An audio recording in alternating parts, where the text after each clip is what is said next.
খেলা আমার জীবন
রাধারানী সখীদের চরণ ধরে বলছে, গোবিন্দ বিনা জগতে তো আর এই জীবনে আপনি বলতে কেউ নেই রে, একমাত্র গোবিন্দ, ভিন্ন জগতে আমার কেউ নাই।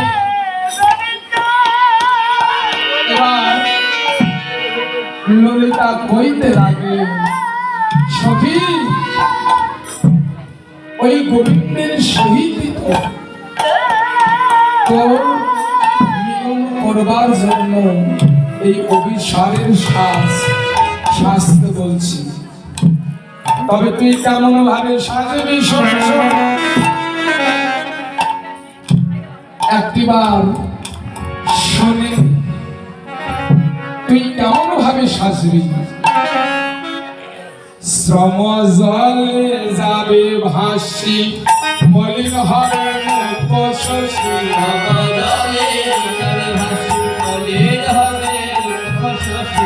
শ্রম জলে যাবে ভাসি, মলিন হবে মুখ শশী।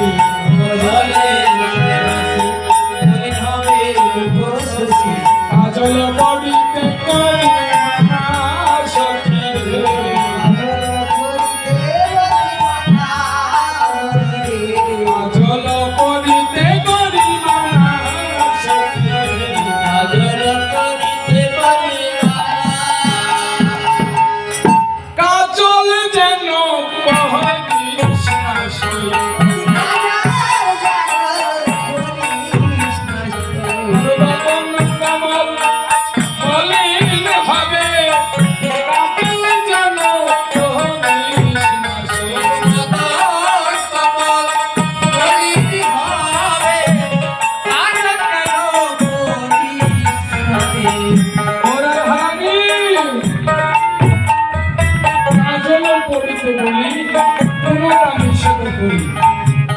বলছেন, কাজল তুই করিস না কেন? ভগবানের সহিত মিলন হবার সময় যদি নয়ন জলে ভেসে যদি বদন কমল মলিন হয়ে যায়, গোবিন্দ তো রাধা গোবিন্দকে বুঝতে পারবে না, তাহলে তো গোবিন্দের কৃপা হইতে তুই বঞ্চিত হবে। শুধু তাই না সখী, নীলট্ট পট্ট শাড়ি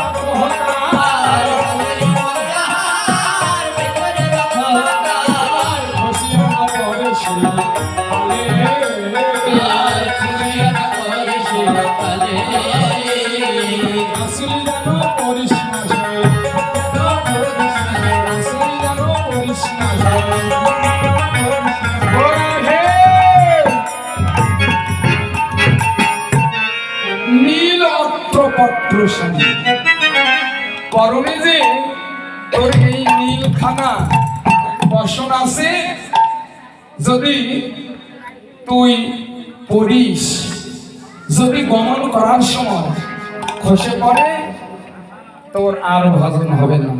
দেখবে এই জগতে কৃষ্ণ ভজনের রীতিনীতিই কিন্তু মতি যদি ভ্রষ্ট হয়, নিজের ব্রহ্ম বস্তু যদি খলিত হয়, ভগবতী ভগবানের কি কখনো প্রেরণা হবে? কখনো হবে না। হার করতে বলছে, আবার পুনঃ নিষেধ করছে। কেন? যদি খসে যায় তাহলে তো রাধারানী আমার গোবিন্দ সেবায় কখনো লাগতে পারবে না। তাই ললিতা হচ্ছে রাধারানীর গুরু।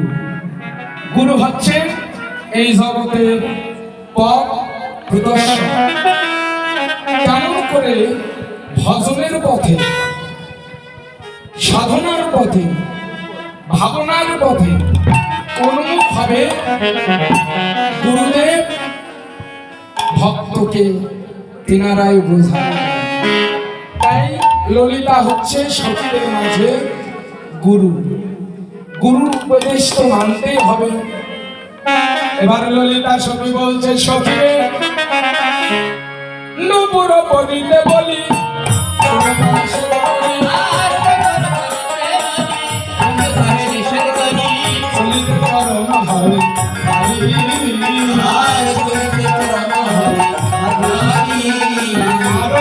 ভয় আছে গুরু ধন জাগে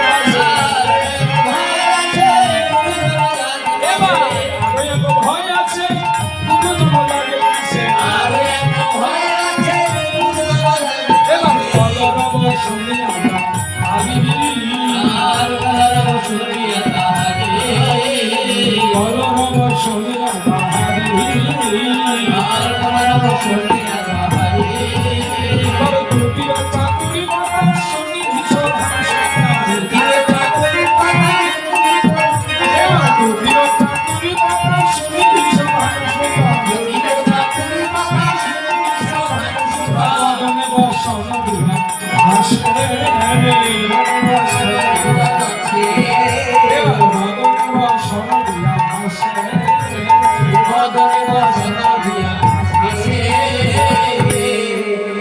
নূপুর কেন করতে নিষেধ করছে? বাজে কথা, বাজে যদি অনুজনক শব্দ গমন করবার সময় জটিলার কর্ণে পড়ে, কুটিলার কর্ণে পড়ে, তাহলে তো অভিশাপে যাত্রা করতে পারবে না। নূপুরের কিন্তু গোড়াগুলো আছে না, রাধারানী রুনুজনের শব্দে যদি প্রতিধ্বনি হয়, আর ওই ধ্বনি শুনে যদি গুরুদেব গুরুজন যদি জেগে ওঠে, তাহলে তো অভিশাপে গমন করতে পারবে না। এই জন্য নূপুর পড়তে বললেন। আবার পুনঃভাবে নিষেধ করলেন। প্রেমময় কথাগুলো শ্রবণ করে দুটি বদনের বসঙ্গে এমন ভাবে খিলখিল করে হাসতে লাগলো। ভগবানের কি অপরূপ লীলা!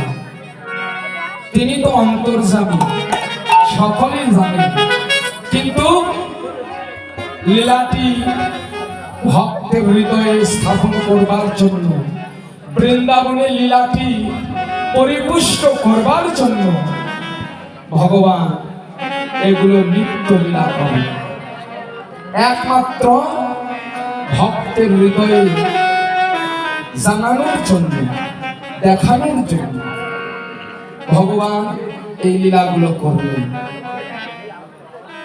দেখুন, আমরা এই জগতে প্রত্যেকটি ধর্মীয় অনুষ্ঠানগুলো আমরা করি, তাই না?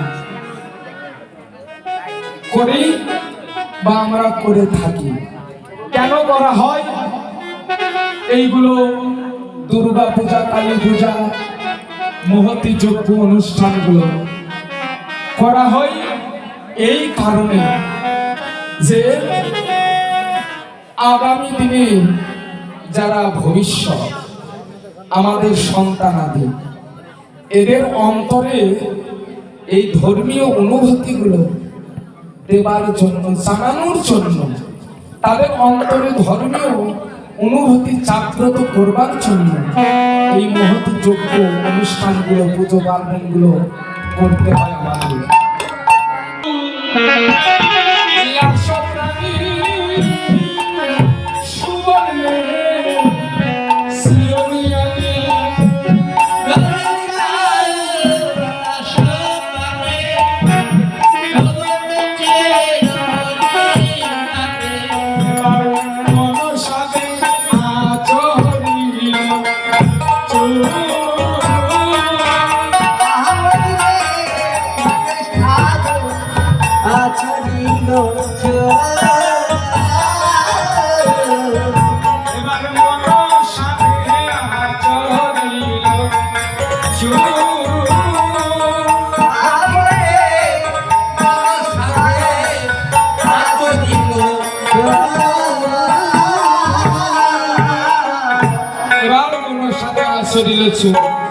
বিশাখা কবডি বাঁধে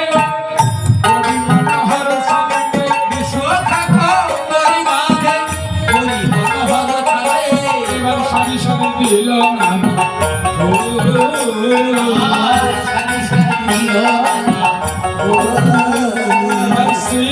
সময়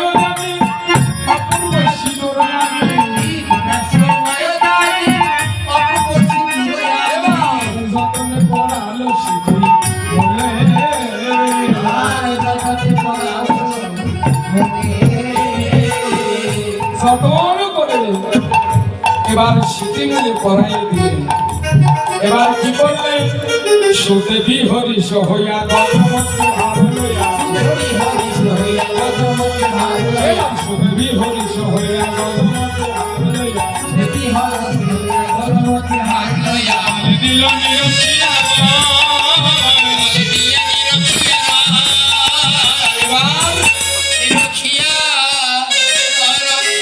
গজ মতি হার।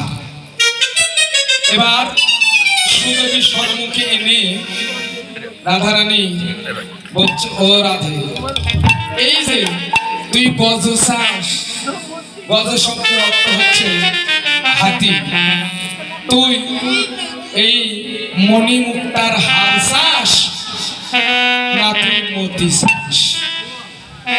রাধারানী ললিতার শরণ ধরে বলছে, গজ নিয়ে কি হবে, হার নিয়ে কি হবে, তুই আমার আশীর্বাদ কর, আমার যেন কৃষ্ণ পদে থাকে।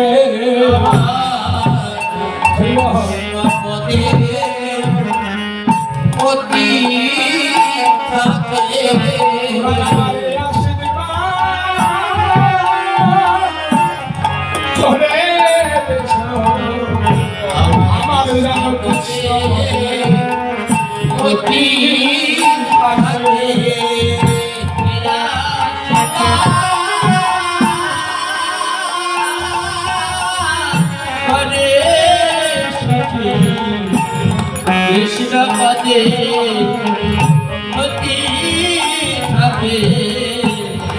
ও ললিতা,